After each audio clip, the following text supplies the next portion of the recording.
Welcome back friend. आज के video में हम लोग स्केलिंग के बारे में देखेंगे कि कोई सिस्टम है आपने बना दिया है सिस्टम डिजाइन में।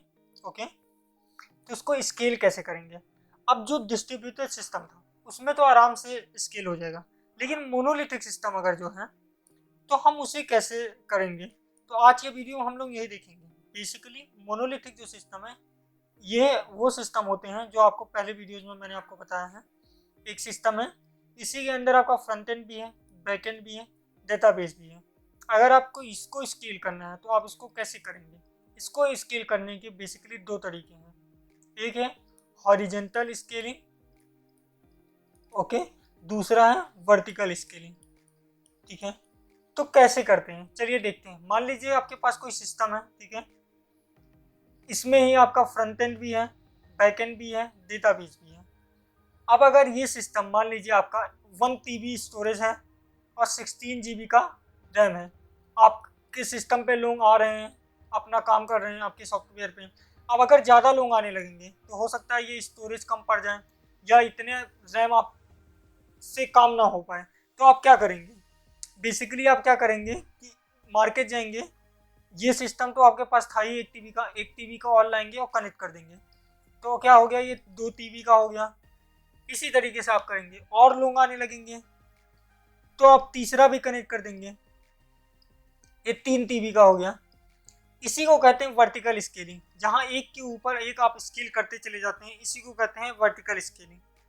और वर्टिकल स्केलिंग मोनोलिथिक में आप कर सकते हैं, लेकिन इसमें कुछ प्रॉब्लम भी है वर्टिकल स्केलिंग की। क्या प्रॉब्लम है?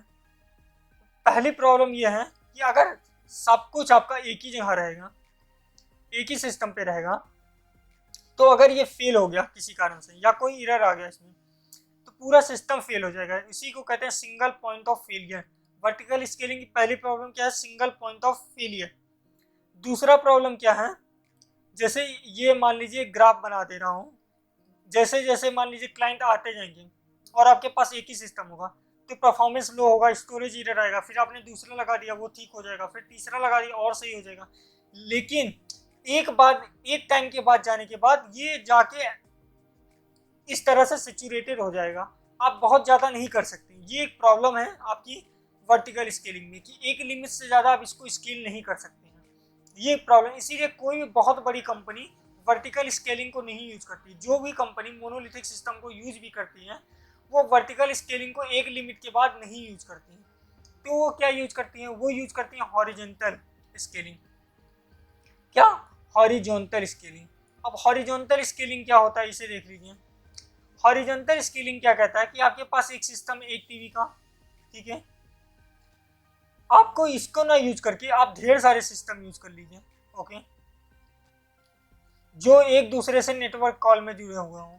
ऐसे ढेर सारे मोनोलिथिक सिस्टम यूज कर लीजिए जिसमें front end, back and, database सब कुछ पड़ा रहेगा। ठीक है, इसे कहते हैं, इसे एक टाइम में कह देते हैं डिस्ट्रीब्यूटर मोनोलिथिक सिस्टम। डिस्ट्रीब्यूटर क्योंकि हमने पूरा लोड को डिस्ट्रीब्यूट कर दिया अलग अलग जगह पर। तो आप कहेंगे इस तरह का सिस्टम तो मैंने देखा डिस्ट्रीब्यूटेड सिस्टम। नहीं, डिस्ट्रीब्यूटेड सिस्टम और हॉरिजॉन्टल मोनोलिथिक स्केलिंग में डिफरेंस है। क्या डिफरेंस है वो देख लेते हैं।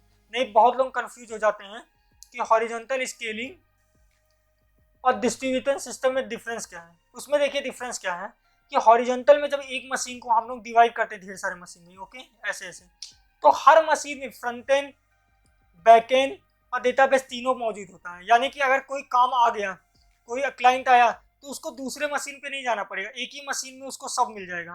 तो अगर मान लीजिए एक मशीन 10 क्लाइंट को हैंडल कर सकता है, आपके पास 20 क्लाइंट आ गए, तो 10 को यहाँ भेज दिया जाएगा, 10 को यहाँ भेज दिया जाएगा, इस तरीके से होता है।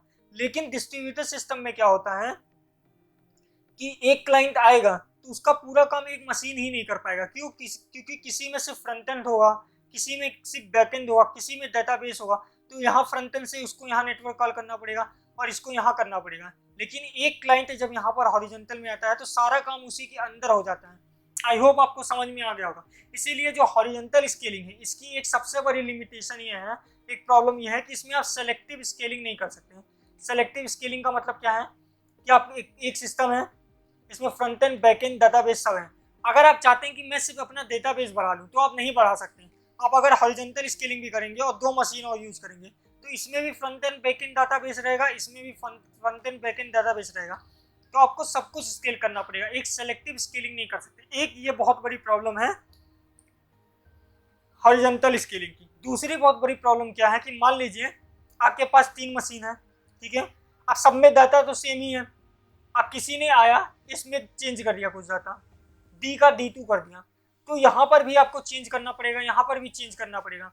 तो यहाँ पर जो कंसिस्टेंसी मेंटेन करने का काम होता है वो बहुत ही ज़्यादा मुश्किल हो जाता है। कंसिस्टेंसी मेंटेन करना बहुत ही मुश्किल काम हो जाता है। तो आई होप आपको समझ में आ जाएगा। मोनोलिथिक सिस्टम को 2 तरीके से स्केल किया जा सकता है। पहला वर्टिकल स्केलिंग, जहां आप एक के ऊपर एक आप रखते चले जाते हो, एक लिमिट से ज़्यादा आप नहीं रख सकते और इसमें सिंगल पॉइंट ऑफ फेलियर की प्रोबेबिलिटी बढ़ जाती है। उसके बाद आपने हॉरिजॉन्टल बढ़ा कि उसी एक मशीन को डिवाइड कर दिया जाता है जो नेटवर्क कॉल के द्वारा एक दूसरे से जुड़े होते हैं। नेटवर्क कॉल क्यों लगाया जाता है कि जब भी कोई चेंजेस किए जाए तो वो दूसरे को भी अलर्ट कर दे कि कोई ज़्यादा चेंज हो गया है, नहीं तो कंसिस्टेंसी मेंटेन नहीं रह पाएगी। और एक प्रॉब्लम क्या होती है कि आप यहाँ पर सेलेक्टिव स्केलिंग नहीं कर सकते। क्यों नहीं कर सकते? क्योंकि front end back and database सारे मशीन में प्रेजेंट होते हैं, ना कि डिस्ट्रीब्यूटर की तरह होते हैं। यही डिफरेंस भी होता है। तो सेलेक्टिव स्केलिंग नहीं हो सकती और कंसिस्टेंसी मेंटेन करने के लिए आपको इसमें बहुत ज़्यादा मेहनत करनी पड़ती है, इतना ईजी नहीं होता करना। ये 2 प्रॉब्लम है। आई होप आपको समझ में आ गया होगा। मिलेंगे नेक्स्ट वीडियो में। रिप्लिकेशन रिटेंडेंसी क्या होता है ये टॉपिक को लेकर। तब तक के लिए गुड बाय।